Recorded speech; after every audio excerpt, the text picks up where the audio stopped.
Okay, so I think just one person that doesn't know me. So I'm Lizy Hoeffer. I've been a loan officer since 2008. Actually worked in mortgages since 2002. So I've seen all kinds of different markets. So before the boom, the after the boom, the Great Recession, and whatever we're going to call this. The sonic boom is coming next. A couple things that I think are really important is to actually know what we think is next. Okay, so just to give you a little bit of market information, what's going to happen on November 2nd with the Fed meeting and the elections is really going to determine what happens with interest rates. Okay, so there was some information that came out this morning on inflation rate in UK, and you probably are like, why does that matter here? But UK typically, like what happens in their economy trends is typically what happens in the United States. And so because their inflation numbers rose again, the expectation is that our next ones will also show that inflation is still increasing, and another raise to the Fed funds rate probably isn't going to have the impact, right, that they're hoping for. Okay, so if that happens, right, the idea is that bond yields, which are now around 4%, mortgage-backed securities, so higher interest rates will be a thing for more long-term. Okay, and that should bring investors back into buying mortgage-backed securities, which will stabilize interest rates. Okay, the reason that there is no market for it right now is because all of the data, all the information that we've been receiving from Freddie Mac and Fannie Mae has been that they're expecting to drop interest rates to 4.5% second to third quarter of next year. Okay, so we need one of two things to happen. We need for inflation to either really see a significant decline, right, which means that we'll have volatility again for the next couple of months until interest rates drop, right, or we want longer term interest rates, investors to jump back in, and that should stabilize where interest rates are. The reason that's a good thing is because part of the reason that people are on the fence is because they can't get used to what's happening. Like nothing's predictable. So you can get pre-qualified at 6.5% on a Monday, the following Monday have it be 7.25%. And it's just too much of variability for people to really feel comfortable making a decision. And so we need some stability so people can get used to the market like this. Okay. And so what we're going to talk about today, why that information is useful, is because this is the type of market where you have to be an expert, you have to have an opinion. Okay, so gone are the days where we just did educational videos that said, here's how to buy a piece of property, here's how to apply for your home loan. Like those things are helpful, but most people can Google that stuff. And what really is making an impact, a splash right now, is your opinion, and getting that opinion out in a proactive way is really important. The other thing that we're also seeing is a constriction with the number of transactions that are being done. Mortgage applications are down, gosh guys, I want to say it was over 70%. I have to double check that number, but it's a significant amount. A lot of that is refinances, but a lot of purchases have been really impacted. With higher interest rates, just so you know, the expectation is that there'll be even less homes on the market because people won't want to sell at 2% rate, right? They won't want to move at that.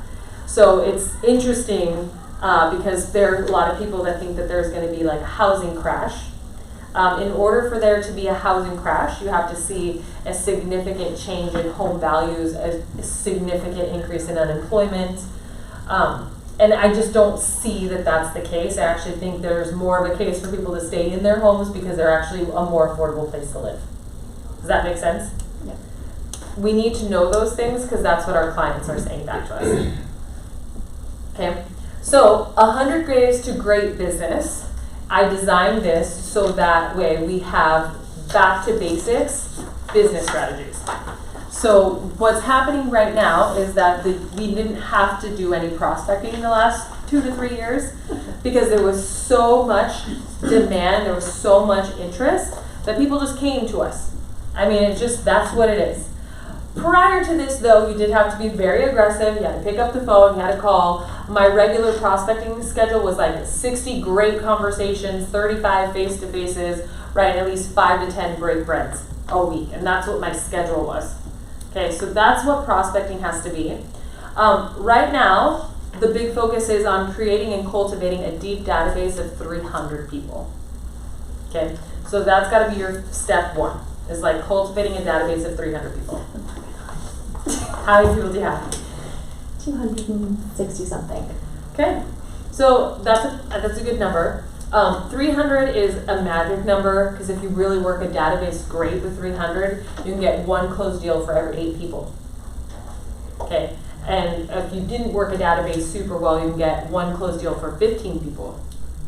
Okay, so it's a really great number to start with, but you have to make sure that your database is comprised of people that can refer you business. Okay, and especially in this time right now, and write this down, we have to focus on industries that are dealing with people with a real housing need. So divorce attorneys, probate attorneys, relocation, right? These are the industries that matter most right now because they're dealing with people that have to move. Okay, people that don't have to move are going to be difficult to sell in this market. Shut up. Okay. All right, so Here you go. That one? Okay.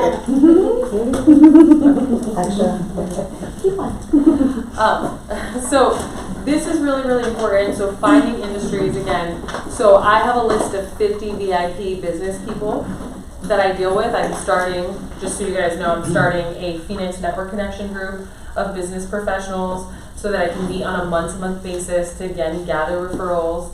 I'm teaching CE hour classes to divorce attorneys. I'm hosting happy hours.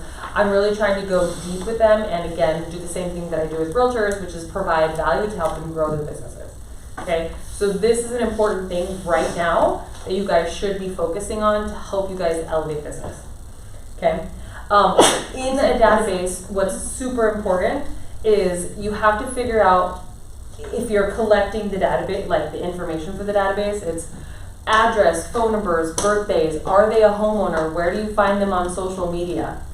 Okay, we want to get all of this information because if they're a homeowner, did they buy with you, yes or no? If they didn't buy with you, who did they use, right? What would be their reason for selling or moving in this environment, okay?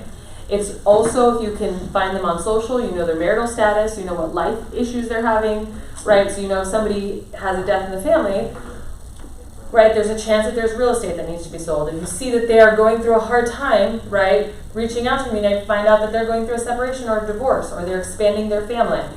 Social media is a very powerful intel tool to help us with better prospecting, better conversations, deeper relationships. Okay, does that all make sense? I also, in this environment, would have no less than 50 people that have influence. Okay, so this means that they can give you a referral.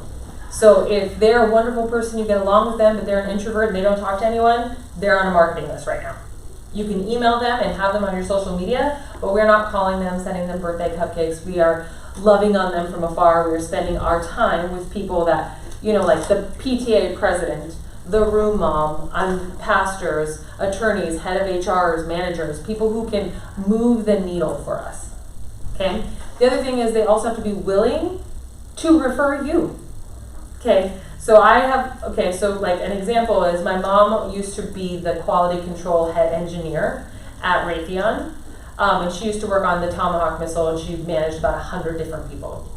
I pre-qualified, this is a real story, pre-qualified her assistant supervisor at an auction randomly. She sat next to my mom, and as I'm pre-qualifying her, she says she works for Raytheon, she's a quality engineer, and she's like, I'm like, oh my god, what missile do you work on? She's like, Tomahawk. I'm like, any chance you know Martha Hoeffer? And she's like, oh yeah, she gave me the time off to come to this auction. And I'm like, did she ever mention that her daughter did mortgages? She's like, no. And I like went home that day, and I'm like, yo mom, like what happened here? And her thing was, I don't want to look bad if something happens. Right? So in a position of influence, could have referred me, knew that somebody had a real housing need, did not use their influence to refer me. My mom's on my marketing list. She's not on my referral partner list, right? But these are the kinds of realizations you have to have because they have to love you, be willing to refer, and have influence to be in a database.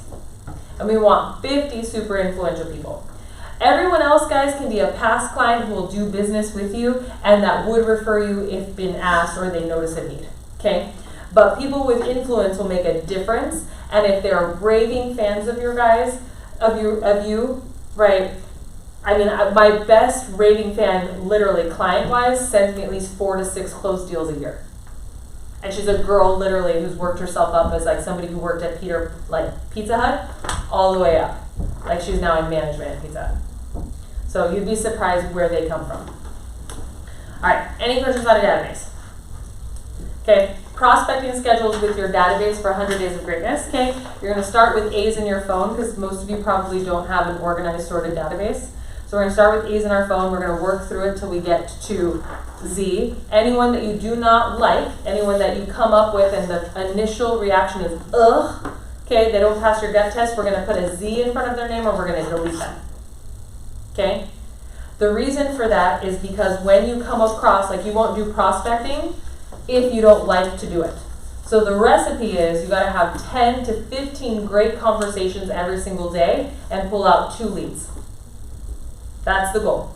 And a great conversation, guys, is you got a referral, you developed a new relationship, you set up a meeting, right? We've moved the needle forward on getting more deals. It is not deepening your relationship. It's not connecting. It's not asking how they are. Okay? We are not their doctors and we are not their mothers, right? We care about deepening our relationship to grow our businesses. If you have not spoken to these people in a long time or ever, the conversation is going to go, hi, this is Lizy Hoeffer. I'm actually calling you for business purposes. Okay, so we can be our authentic selves instead of being like, oh, hi, long time no speak to, right? It's weird. That's what makes me not want to prospect is when I feel like I'm being fake. So if I say, hey, I'm calling you on official business, you've always been somebody that I know and I love and I totally respect your opinion. I'm trying to grow my business by referral and I need to do that by growing my database. You instantly came to mind and I'm just hoping to know what it would take for me to earn your business. Like what pieces of value would you want to see from me? Like pieces of content. What's your current real estate agent doing for you? Like how could I move the needle in your life? Okay. When you lead with value and you ask them to earn your business, one, the people that give you the best feedback are the most engaged audience. Okay. People who say things like, oh no, yeah, you're great. Yeah. Like we can maybe put them on a marketing list, but the people that give you a hell no or lots of feedback are the people that you want. There are people that are like, I'm so sorry, my mother-in-law, she's a realtor, and I love her to death, I'm going to use her. And then you'd be like, you know what, I completely understand. I'm sure she's an amazing real estate agent. I happen to specialize in first-time homebuyers. I don't know if she specializes in first-time homebuyers. Here's a pro tip. Most real estate agents try to make it look like they only work with luxury clients because that's what interests people on social media. It's like the nice house, the great bathroom, the awesome view. So when you say something like opposite of that, I work with first-time home buyers or I work with down payments, whatever the thing is, it opens the doorway for them to think of you with first-time home buyers. And you want to make sure that it's a demographic large enough that if you closed you couldn't possibly close every first-time home buyer. Okay? So, you want to say, well, I work with first-time home buyers. I don't know if your mother-in-law works with first-time home buyers, but that's what I really specialize in. I really hold their hands. I walk them through. I find them down payment assistance. So, if you came across maybe a first-time home buyer, would I be somebody that you would recommend? Okay? Typically, you can get them to say yes on the second try if you have a good enough rapport. And that's all that you need to start showing them to get a crack in. Like I do this a lot with real estate agents because it is impossible for you guys not to know a lender. Like impossible. Okay, and a good real estate agent is going to have a good relationship with them. And I'm just looking for a crack. And I know that most loan officers do not niche themselves, right? And so if I say that I work with veterans or I do Spanish speaking loans or I work with first-time home buyers, chances are I'm going to grab that business. Okay? So, does that make sense with database? So we're going to make all of those phone calls, 10 to 15 every single day.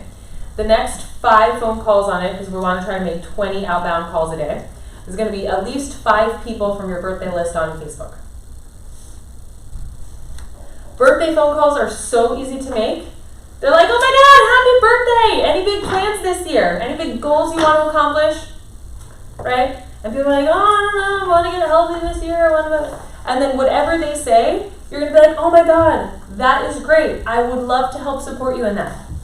How can I do that? Right? Do you need an accountability partner? Do you want to go to the gym together? Right? We're going to look for people with influence that we like and wish them a happy birthday. And the idea behind every phone call, guys, is that there is a follow-up item. I call it homework. Okay? Some reason for me to go ahead and call them back. Okay? Now, ideally with this prospecting schedule, because you're making so many outbound calls, is that you fill up your calendar with face-to-face interactions. So on the hierarchy of closing deals, most people have the highest percentage of closing a deal face-to-face. Okay? But it's really difficult to see, 60 people face-to-face in a week. So for you, you have to make sure that you're having at least one leveraged event per week, which means that you host a seminar, or it means that you host a happy hour, or you're doing a brunch or a lunch with multiple people. If you have not read this book called Mr. Schmooze, I want you guys to get that book. Mr. Schmooze is 100 pages. I listen to it once a year. It's my favorite business book ever. Okay? And it will teach you the principles of a leveraged event.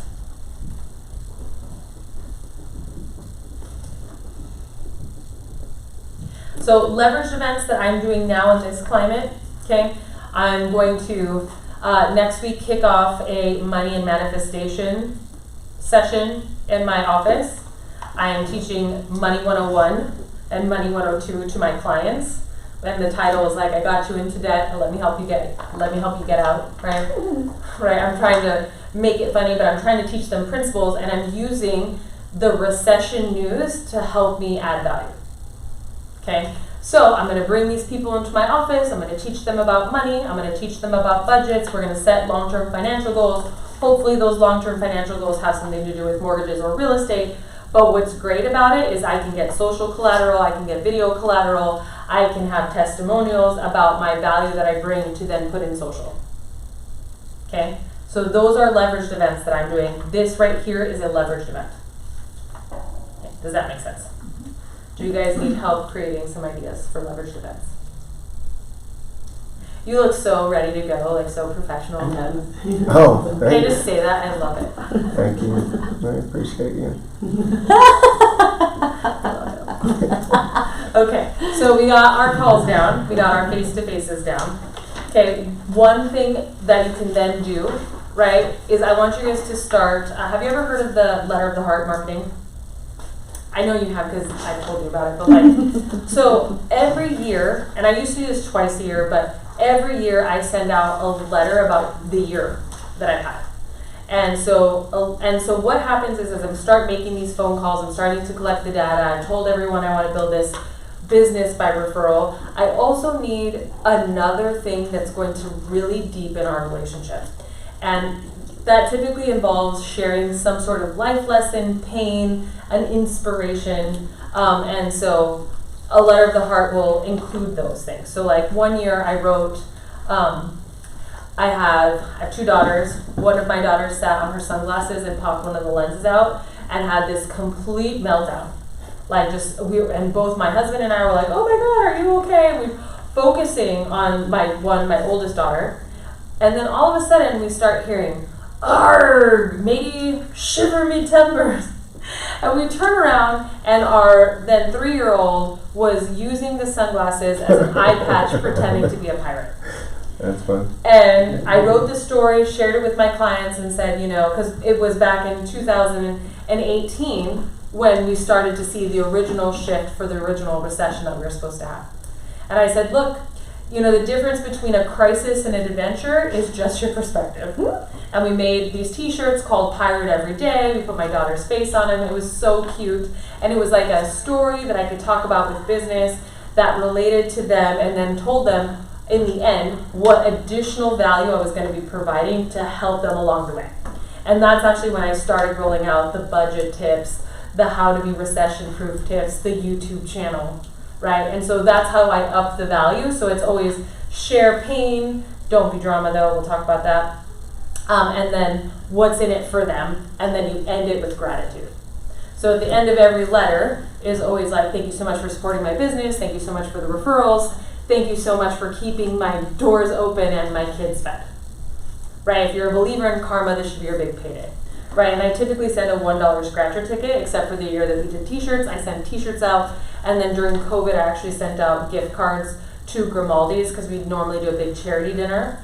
And during COVID, there was talk about some of the Grimaldi's closing down, and they're like a Phoenix staple, so we had to love and support them, so we did. And actually, it was like really interesting to hear, like, because I mean, I basically am a VIP at this one Grimaldi's on the west side. But yes, so the collateral that you get from doing something like that is huge.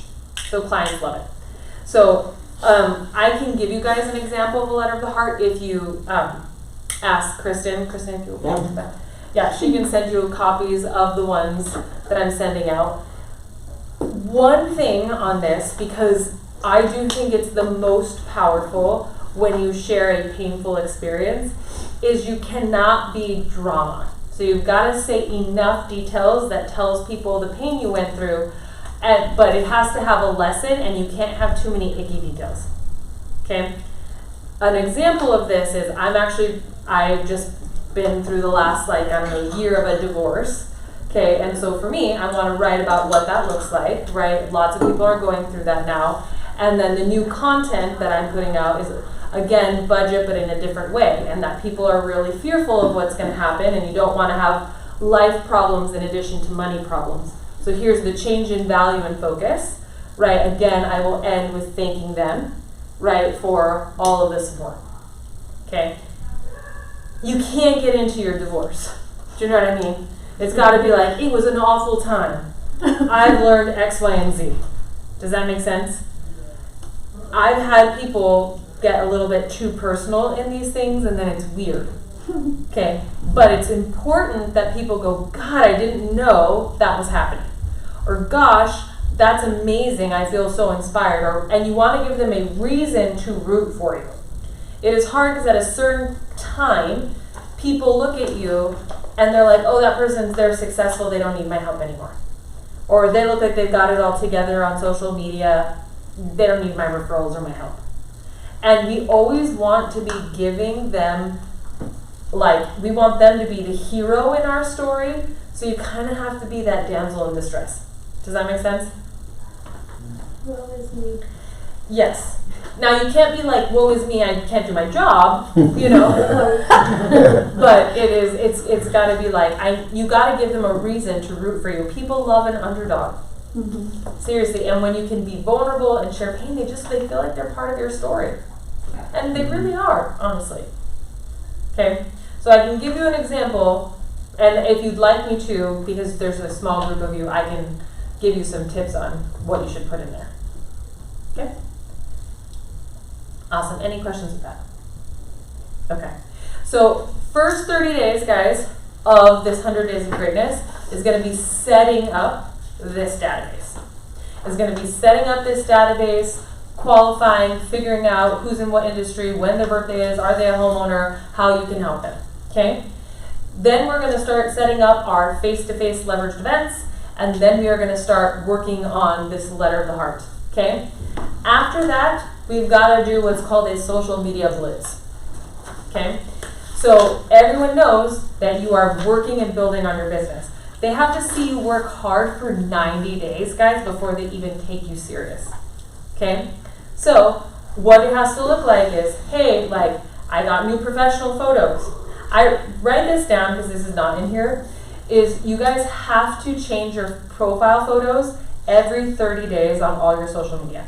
And it cannot be the same profile photo on each platform. It has to be a different one on all the different platforms. That's what I was here for today.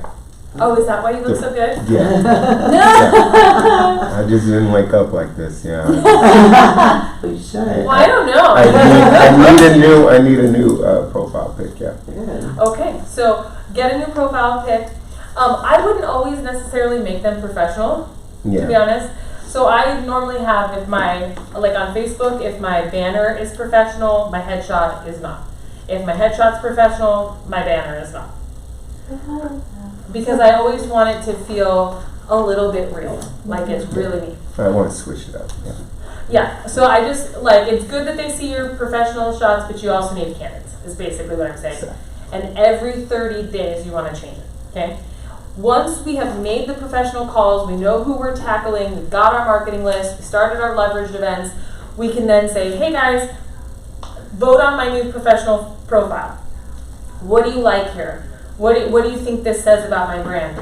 Because we've already engaged them, told them that we love them, respected them, asked them for their help, they now bought into our brand. Now we're going to get them to buy even more into our brands. There's lots of studies on this, like when brands allow their consumers to vote and have a say, those people become die-hard fans. We are trying to convert people to raving fans. So we're going to have them vote on things, and then we're going to have them do things like, so I would do headshot, and then I would do logo, and then I would then launch whatever social media educational platform you're going to be doing. Okay? So if you're gonna do, so I typically recommend, if you don't want to do video, start off with a newsletter that you email out once a week. And it has to be once a week in terms of frequency. People have to see your stuff 8 times, literally, before they know what you do.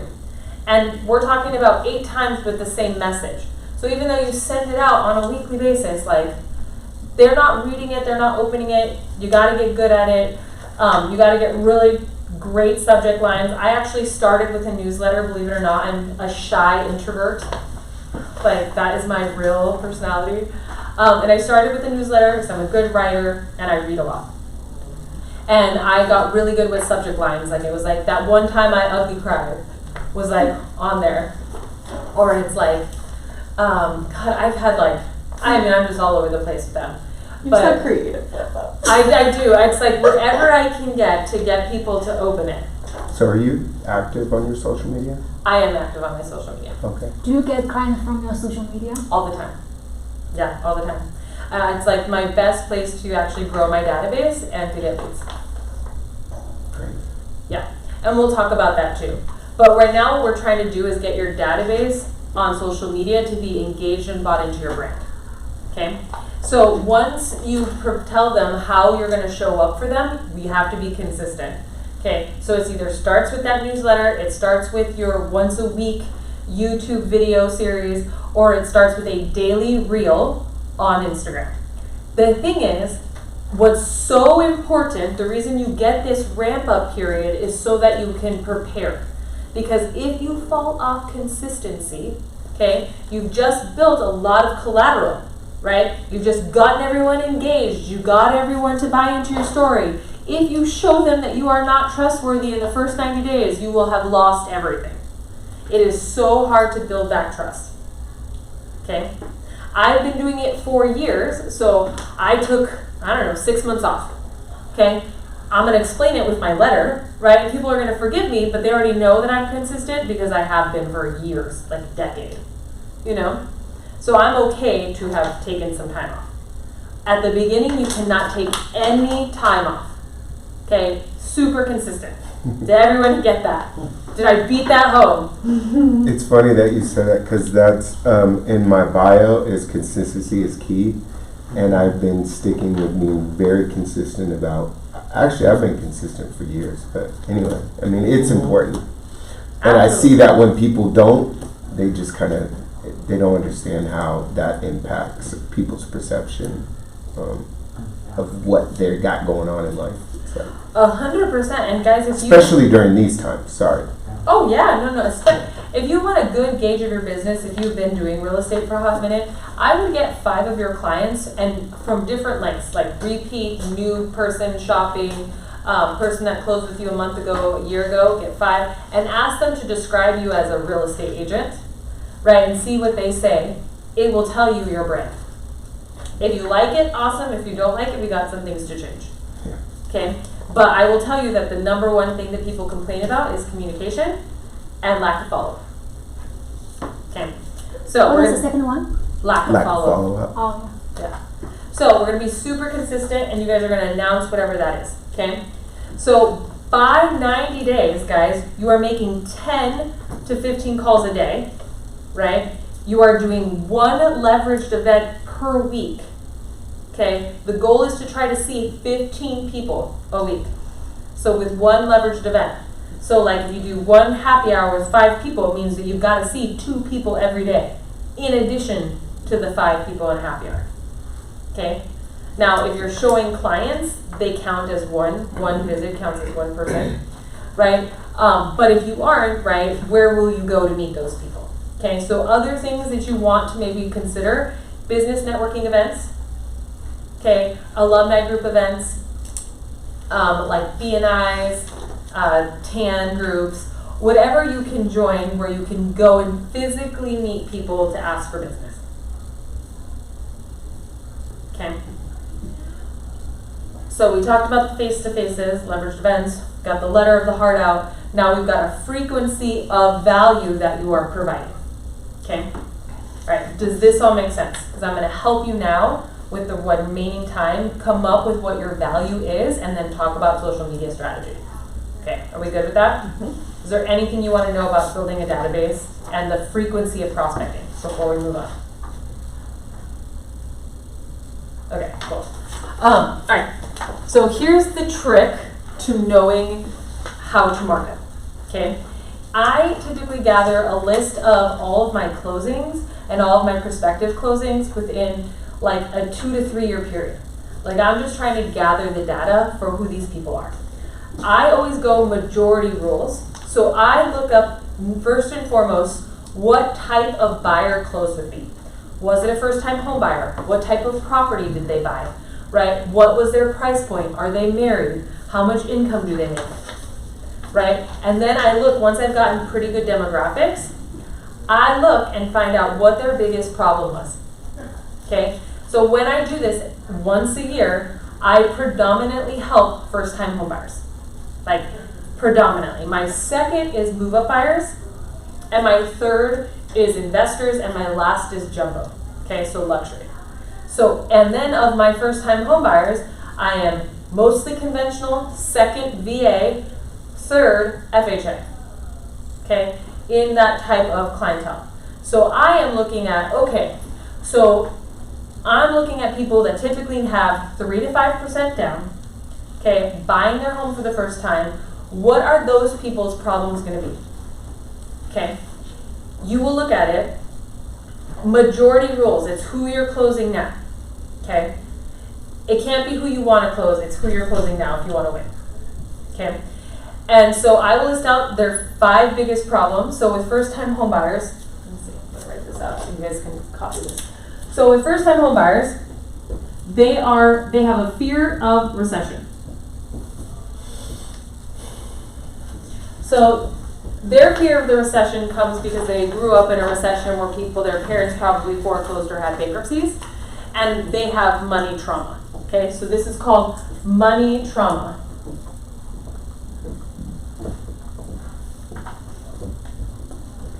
Okay, number 2, they lack cash. 3, affordability.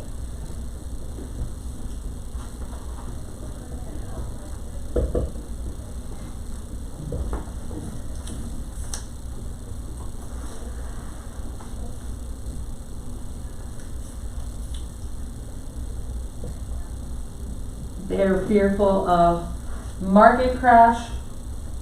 And like terms for affordability are going to be like house poor. You want to know how people talk to. Okay. And then a lot of times they don't know the process. Okay. Right. So I will capture this, right, and go, okay, now, the next thing I do is I figure out what are my solutions to these things. Okay, so I need, and write this down. You need branded solutions.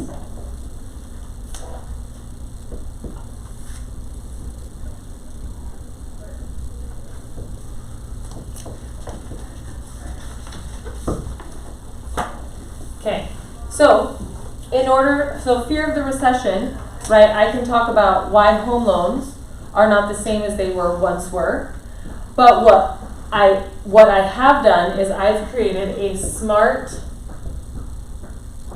sense budget. Okay, so I teach people how to be a successful homeowner through budget. Okay, so I always call it be recession proof. It's a recession proof budget. Okay. Then for lack of cash, okay, I talk about minimum down programs.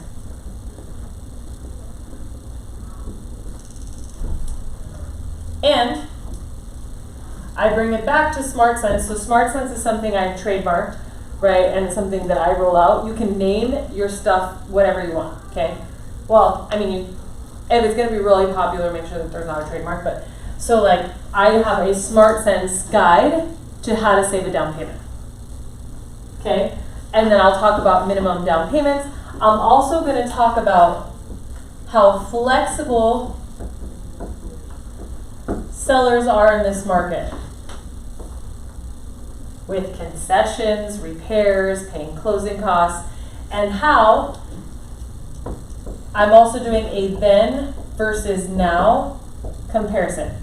So 6 to 8 months ago, the cash needed to purchase a property was over asking price, waive appraisals, pay the appraisal difference, pay your repairs, pay your own closing costs, pay the seller's closing costs, and let them live in your house that you own for up to 6 months for free. That's how much it costs you to buy a house. In this market with higher interest rates, right, you can pay under list price. You can get them to pay your closing costs. You can get them to pay the repairs. You can get them to allow for a longer close of escrow so that you can finish up your lease, right? You can negotiate appraisal differences, right? It is so much cheaper in terms of cash to buy in this market than it was a year ago, 2 years ago, 3 years ago. It is very flexible when it comes to first-time homebuyer cash needs, this market. Okay. Now, this one's a little bit trickier because unfortunately there are some first-time homebuyers that are impacted with higher interest rates. So people lose about 25% of their buying power with every 1% increase in rates. Rates have increased, over 3% for a lot of people, almost 4%, right? So the issue here is that there are some people that they have to be renters.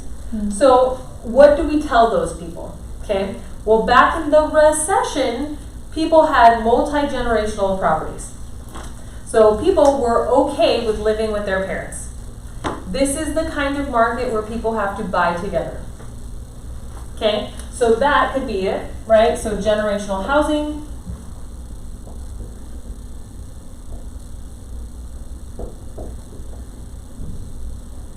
Again, I'm going to bring it back to the budget guide. What things can you cut out, right? People were spending like monopoly money, right, in the last 3 years, right? So we're going to talk about getting fiscal. Okay, and then when we talk about market crash, guys, this is where you have to be an expert, okay? So this is data. So in order for there to be a massive market crash, a massive decline in home values, okay, there has to be a significant decline, right, there has to be a significant increase in the supply of homes that are available on the market. And even though we've seen an increase in supply, the thing is we're still at historical lows. So it's all relative.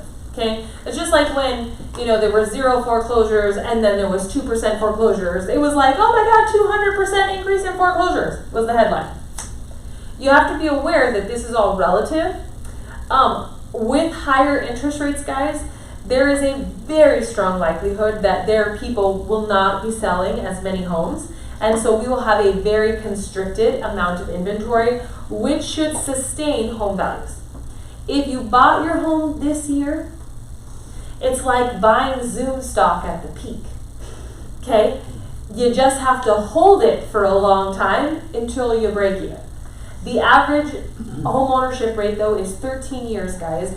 So basically, you're going to have to own your home somewhere around like 5 to 6 years, right, to make up for what you might have lost this year.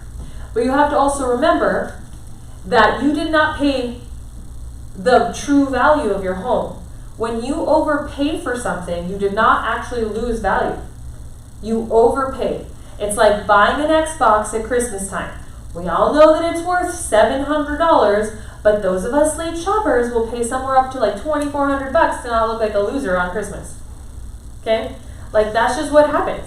And so the value of the Xbox never changed. Market price did. Okay? So that's what you explained. Now, when you have an opinion on whether or not the market's crashing, this will matter. People believe that the market is crashing because the word recession is being used. We are already in a recession, just so you guys know. The recession is not coming, it's here. It's 2 consecutive quarters of low GDP. The reason that we're scared is because we have money trauma. Okay? But the recession is here. It's not doing what we need it to do to combat the rising costs of goods, because guess what? There is limited supply. So if there's limited supply in housing, there is no need for people to just dump their properties. Also, talk about why would somebody just bail on their property at 2% interest? Give me a break. They're going to go and pay exorbitant amount of rent, right? They're just going to bail on their house. And anyone who bought between last year and this year, between before August of last year to now, had somewhere like right around $65,000 in equity to start the year in less than 6 months. Who's just going to bail on that? Like, people need a place to live. Where we would see a housing crash is when we see a significant amount of houses enter into the market without population growth and new family creation. We have a large population of millennials, a large population of Gen Zs, and people creating families at a rapid pace. This is not conditions conducive to a market crash. Yes, we are going to see people start defaulting on their mortgages. They didn't have to pay them for 2 years, right? And there are people that are unemployed. Like, there's always a certain percentage of people that default. Okay, it just is what it is. We still have literally record low numbers in default. Okay, so again, you have to make a video on that. You have to talk as an expert, have an opinion, right? But so your data is going to be the thing that you combat with market. And then in terms of process, right, how do your clients win in this environment? So a couple months ago, I was talking about like, hey, this is what it takes to win in this environment. Write a letter to the seller.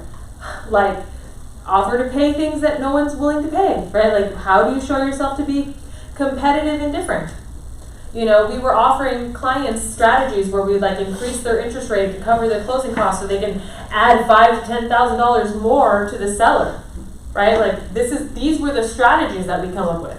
Now I'm talking about 2-1 buy downs. I'm talking about ARMs. I'm talking about ways to make the house more affordable. That's my process. Like, how do they win in today's environment? Okay? That will change every time. That's a W.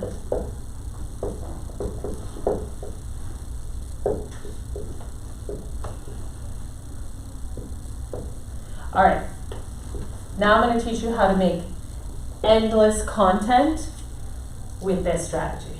Okay? So, why you came today. Okay. So, we all have things that we are very, very passionate about, and we all have things that we are experts in, okay? So if you're a realtor, you're an expert in real estate, so write that down. That's one of your talking points, real estate, okay? For me, it's mortgage, okay? Then there's the thing that you are most passionate about. For me, I am a 5 on the Enneagram. I am just like a super nerd. I read. So for me, it's like I called it mindset because I'm just constantly learning something. So I do mindset. It's like the thing I'm most passionate about in the world. So this would be my zone of genius. Okay. Like think about all the things I've said. I'm like money, trauma. Like this is like where that comes from. And the thing that I'm constantly learning about is the economy and personal finance.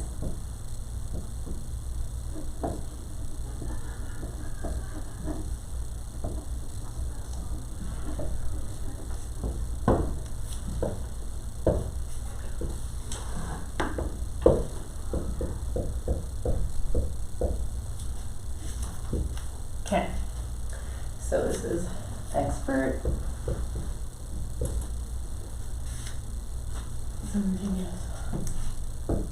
Okay, so you'll pick what you're an expert in, what your zone of genius is in, what you're learning, okay? And how it works is you pick, let's say you pick two of these of the three, so I picked A and B, let's say, one problem, one solution. You can intermix all of these, okay? And there's like endless combinations, right? So Jen, I'm gonna pick, like, give me a thing to work on. Like one of these Yes. situations. Yeah. The affordability. Okay, so affordability is gonna be my problem.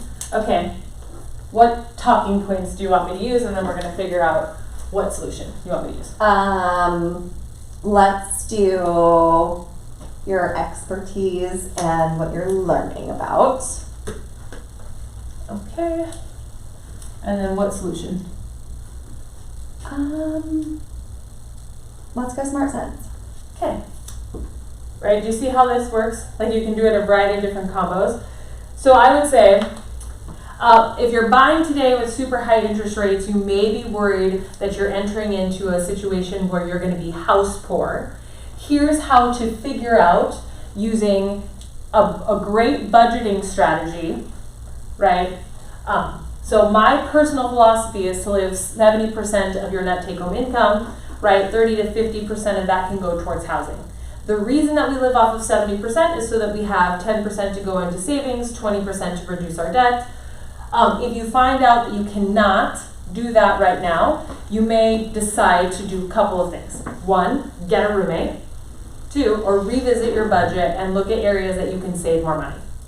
Okay? It typically takes someone anywhere between 6 months to 24 months to become a homeowner with the Smart Sense plan. Okay? And then I would do a call to action. If you want more information on the Smart Sense budget, you can go to my website and download the Smart Sense budget. Okay? And that's like how a video would go, right? Or I would say, and I might make it like a little bit more personal. I might say, guys, I'm a millennial. I grew up in the Great Recession. I had a parent that had a foreclosure, and let me tell you, I have some trauma behind that.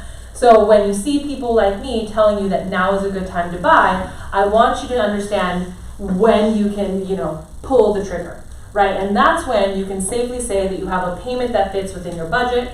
I typically recommend 70% of your net take-home income, 30 to 50% to go to housing. If you want to look at what your budget looks like today, you can download my budget guide right, and that's where I'm taking it, okay? Now let's say you had done like mindset, right, instead of personal budget. I'd probably be like, guys, it is super scary to want to buy a house with a 7% interest rate.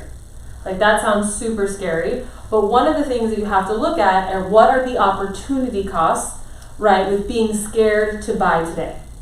So people that were scared to buy when things were crazy, 2 years ago missed out on 2% interest rates. If you are a first-time home buyer trying to buy in that time, you know how crazy it was. If you are too scared to buy now, you're going to miss out on the seller paying for basically your entire purchase. Okay, so what is fear costing you, right? In order to make sure that you are safely buying a home, I have a really great budget guide that you can download on my website that will walk you through successful homeownership. Do you see how that goes? Mm-hmm. And you can make a combination of all of these things over and over and over and over again. I'm going to play you 2 videos right now. Can you hear me, my phone? Right here. Somewhere. I want to play you 2 videos that I recorded yesterday, basically the same topic. I'm going to use both of them. And you can hear how I use this strategy and how this is. Hold on.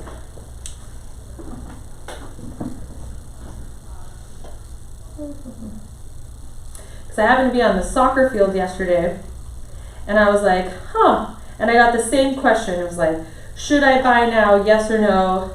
Like, why would somebody buy in this time frame? Okay.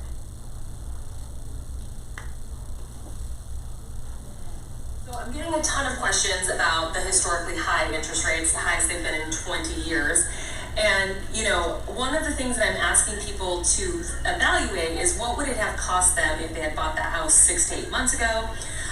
It's really interesting because back then, people were paying way over asking price. They were waiving contingencies, paying for repairs, paying for closing costs, allowing the seller to live in their properties rent-free.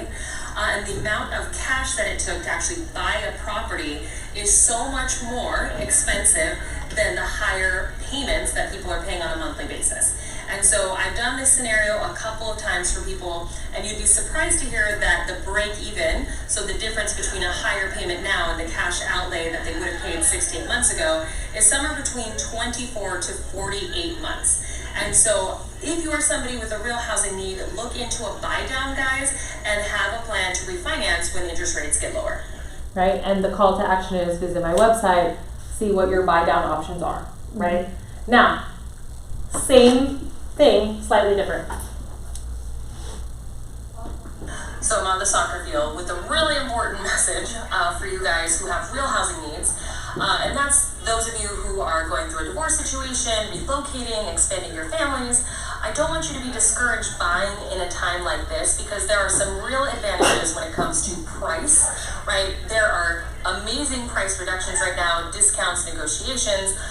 There's negotiations on repair costs, improvement costs, closing costs, buy downs. You can still find a really great deal in a market like this. And believe it or not, the money that you would pay today versus what you would have paid 6 to 8 months ago is dramatically different, and so different that when I worked out the comparison between now and then, even with a higher interest rate and a higher monthly payment, most of my clients break even is somewhere between 2 to 4 years. So if you are somebody who finds themselves with a real housing need and a payment that fits your budget, just like thousands of people are doing on a monthly basis, right, this is the time to take advantage of a great deal and refinance later. Okay. Slightly different, refinance later, do all the stuff, right? Even though the videos are very, very similar, I don't worry about posting the same videos because one, like 8% of your database actually sees the videos and they have to listen to that message so many times before it registers in their head. Okay? So what's awesome about this experience, like what's seriously awesome about it, is that you can create, like you can do the same video over and over and over again. It does not get old. Okay? And you can, and there's like literally infinite combinations with this. Do you guys want to practice or do any of yours that we can do here while we have a couple more minutes? I just did one yesterday, and now I'm actually like, I think it was good, but I think I could have fine-tuned it, given this. So just so you guys know, it takes about 20 videos for you guys to get comfortable doing them. I'm sure your video is great. I say I say all kinds of weird stuff. Like eventually you just get numb to people's criticisms and you honestly don't care. Like the other day I had somebody, I've asked ask me anything, and one of the questions was, or like, since you have so much money, why haven't you fixed your teeth? And I was like, I laughed about it at first, and I thought, that's an interesting thing that someone said, right? And I was like, I'm gonna do a money video on that specific thing, honestly. But like, I just get good content ideas from it, and that was somebody who was trying to be so mean. Do you know what I mean? And now I'm like, oh, that was a great content video. I'm gonna talk about money mindsets and like what's really important, like in your personal finance. And like, honestly, I feel confident enough with my crooked teeth, so no, I'm not willing to spend the money on it. Unless it's a dental issue, I'm gonna put it in my investments. I feel much happier with the money there. And this is how much money it would make me. And like, it's a funny thing, but like even the mean stuff, you can be like, huh, how do I use this? Like, you know, like, so I promise you will actually, there will be a point in time where you start like using the haters for content. And you're not so self-conscious, I promise. That's so funny. I have a client and he is a couple and he major in finance, so he understand all this. I don't really have to explain, but when we met, I said the interest is high. He said, I don't worry about that. I can refinance. So we all good. We start looking for homes, but eventually we found something he likes. And was 395. So in the end, we put an offer with counter back, counter 1, counter 2, counter 3. In the end, we got it for 373 and plus 5,000 concession. So that's a very good deal. But then we started to do inspection. That he said inspection looks great, but he said, but I'm still going to cancel the contract because interest rates just went up overnight, and I just cannot afford it. I mean, so, and here's the deal. So that is what people feel, right? Like from a couple days, it could move up 0.5% to a full percent. And then you have to ask yourself, what is the opportunity cost of walking away from this deal? Like some people feel like $100 a month might be too much for them, truthfully. And maybe that is the case. And if it's the case, they should definitely walk away. Other people are just like, they just haven't looked at their budget to figure out where they can sacrifice. Because right now, truthfully, if you're a first-time home buyer, like I don't know when properties are going to be under 400,000 again once the compression on the market lifts. Like it's not like the population has like decreased. Do you know what I mean? It's not like the number of houses versus the number of people, that number is gone. It's just that we've slowed down the activity so much. It's like if you stepped on a hose. Right? The water didn't go away.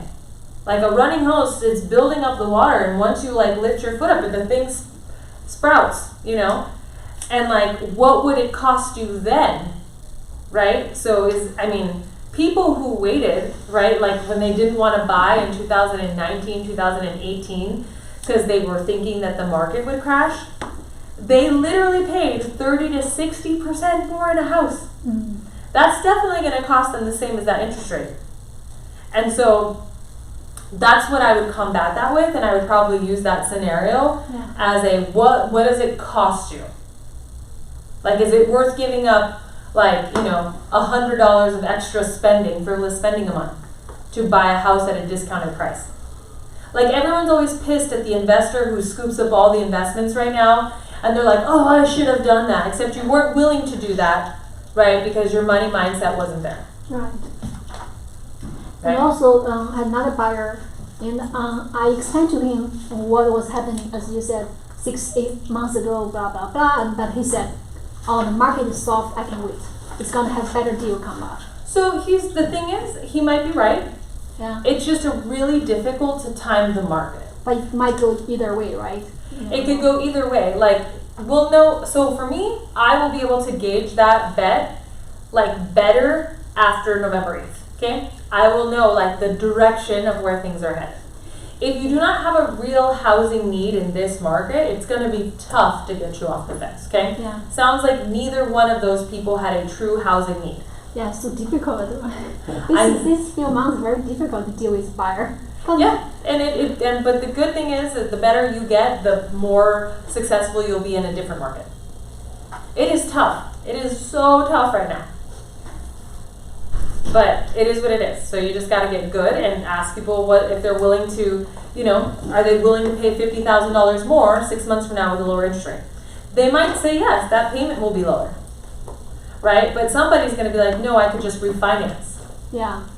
you know, and sounds like he was up until he wasn't, right? So he had a threshold. Yeah. Cool. Alrighty guys, well we are a little bit over time, so I appreciate you guys hanging with me in this hot room. I super appreciate you. If you felt that you got value in from today, I would appreciate you guys shouting me out on social and or sending me your next deal. Thanks guys, appreciate it. Thank you. Thank you. Yeah, Thanks, Lizzie. you got it. I know. Let's get our next date on the calendar. Can we please? Yeah. Okay.